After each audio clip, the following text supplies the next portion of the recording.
ನಮಸ್ಕಾರ. ನಾನು ಇಲ್ಲಿ ಒಂದು ತೋತಾಪುರಿ ಮಾವಿನಕಾಯನ್ನ ತೊಗೊಂಡಿದ್ದೀನಿ. ಇದರಿಂದ ಒಂದು ರಸಮ್ ಮಾಡೋಣ. ನನಗಿದು ಇಡೀ ಮಾವಿನಕಾಯಿ ಜಾಸ್ತಿ ಆಗುತ್ತೆ. ನಾನು ಅರ್ಧದಲ್ಲಿ ಮಾತ್ರ ಇವತ್ತು ರಸಮನ್ನು ಮಾಡ್ತೀನಿ. ಸಿಪ್ಪೆಯನ್ನು ತೆಗೆದು ನಾವು ಇದನ್ನು ಬೇಯಿಸ್ಕೋಬೇಕಾಗುತ್ತೆ.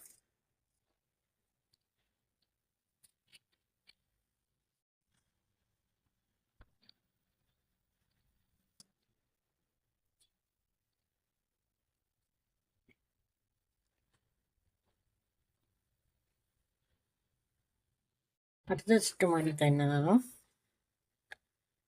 ಬೇಯಿಸ್ಕೊತಾ ಇದ್ದೀನಿ.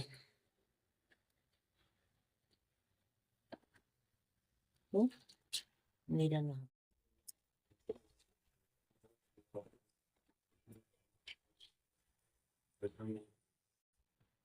ಒಂದು ಸಣ್ಣ ಬಾಣಲಿನಲ್ಲಿ ಒಂದು 4 ಕಾಳು ಮೆಂತೆ,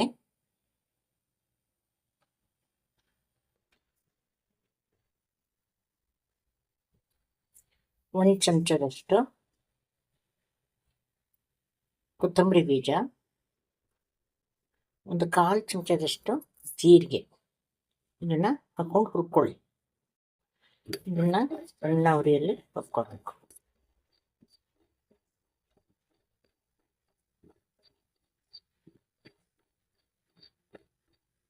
ಸಾದಾ ತಿಳಿಸಲ್ ಪುಡಿನ ನಾವು ಇದಕ್ಕೆ ಹಾಕ್ಕೋಬೋದು. ಆದರೆ ಈಗ ನಾವೇನು ಹುರಿದಾಕ್ತಾ ಇದ್ದೀವಿ ಅದು ಬಹಳ ಚೆನ್ನಾಗಿರುತ್ತೆ. ತಕ್ಷಣದಲ್ಲಿ ಹುರಿದಾಕಿದಾಗ ಅದರ ರುಚಿನೇ ಬೇರೆ.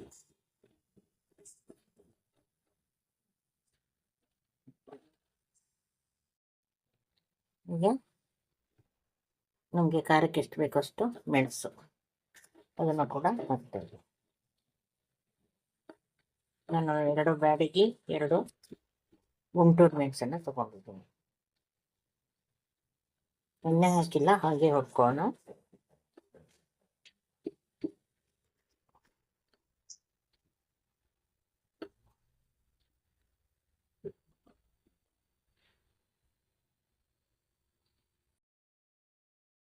ತುರಿಚರು ಹಿಂಗನ್ನು ಸೇರಿಸ್ಕೊಳ್ಳಿ.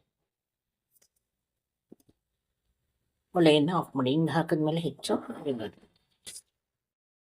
ಕೊತ್ತಿರೋ ಮೆಣಸಿನ ಇದಕ್ಕೆ ಸೇರಿಸ್ಕೊಂಡಿದ್ದೀನಿ. ಇದನ್ನೀಗ ಪುಡಿ ಮಾಡ್ಕೊಳ್ಳಿ.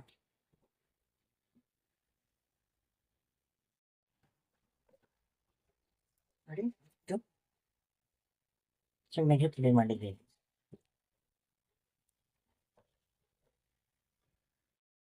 ಇಲ್ಲಿ ಸ್ವಲ್ಪ ಒಂದು 3-4 ಚಮಚದಷ್ಟು ಕಾಯಿನ ತಗೊಂಡು 2-3 ಸ್ಪೂನಷ್ಟು ನೀರನ್ನು ಹಾಕ್ಕೊಂಡಿದ್ದೀನಿ.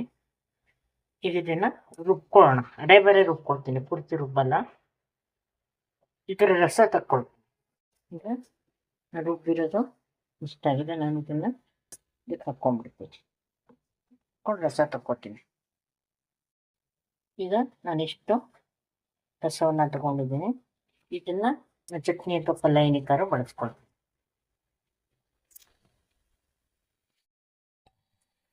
ಈ ಮಾವಿನಕಾಯಿ ಬೆಂದಿದೆ, ಇದನ್ನು ಸ್ಮ್ಯಾಶ್ ಮಾಡ್ಕೊಂಡಿದ್ದೀನಿ ಕ್ಲೀನಾಗಿ. ಈಗ ಬೆಂದಂತಹ ಬೇಳೆ ಇದೆ, ಇದಕ್ಕೆ ಸೇರಿಸ್ಕೊಂಡ್ಬಿಡೋಣ. ಇದನ್ನು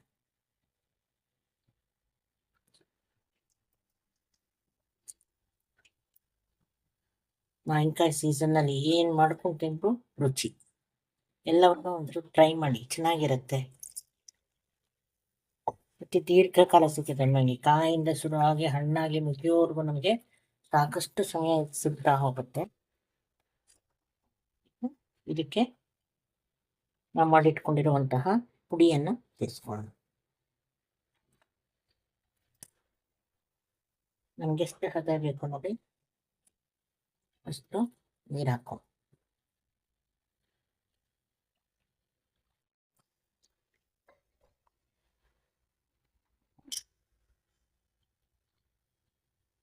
ಸ್ವಲ್ಪ ಅರಿಶಿನ,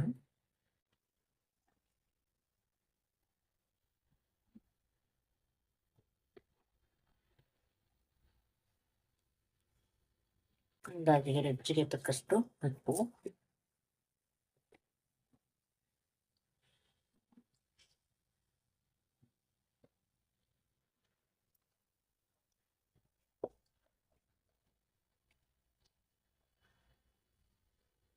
ಸ್ವಲ್ಪ ಬೆಲ್ಲ ಇಷ್ಟನ್ನು ಹಾಕಿ ಕುದಿಲಿಕ್ಕೆ ಇಡೋಣ. ಆಮೇಲೆ ಗಮ್ಮತ್ತಿನ ಒಗ್ಗರಣೆ ಕೊಟ್ಬಿಟ್ರೆ ನಮ್ಮ ಮಾವಿನಕಾಯಿ ಸಾರು, ತೋತಾಪುರಿ ಮಾವಿನಕಾಯಿ ಸಾರು ರೆಡಿ ಆಗುತ್ತೆ. ಸಾರು ಕುದೀತಾ ಇದೆ. ಒಂದು ಕರಿಬೇವಿನ ಸೊಪ್ಪು ಎಲೆಯನ್ನು ಹಾಕಿದ್ದೀನಿ. ಇದಕ್ಕೊಂದು ಗಮ್ಮತ್ತಿನ ಒಗ್ಗರಣೆ. ಈಗ ನಾವು ಇಟ್ಕೊಂಡಂತಹ ಈ ಕಾಯಿ ಹಾಲನ್ನು ಸೇರಿಸ್ತೀನಿ.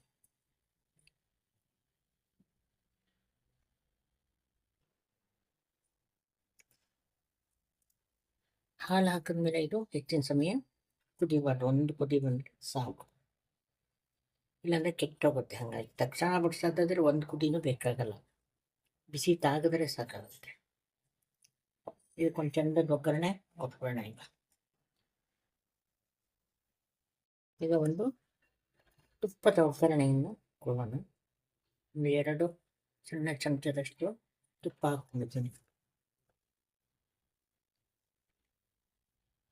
ಸಾಸಿವೆ, ಹಾಗೆ ಸ್ವಲ್ಪ ಜೀರಿಗೆ,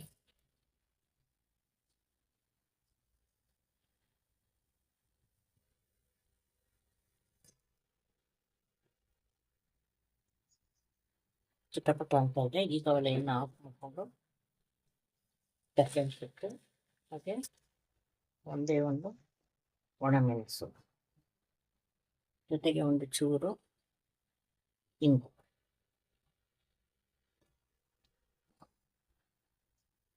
ಈ ಥರದ್ದು ಒಗ್ಗರಣೆ ಬಿಡೋಣ.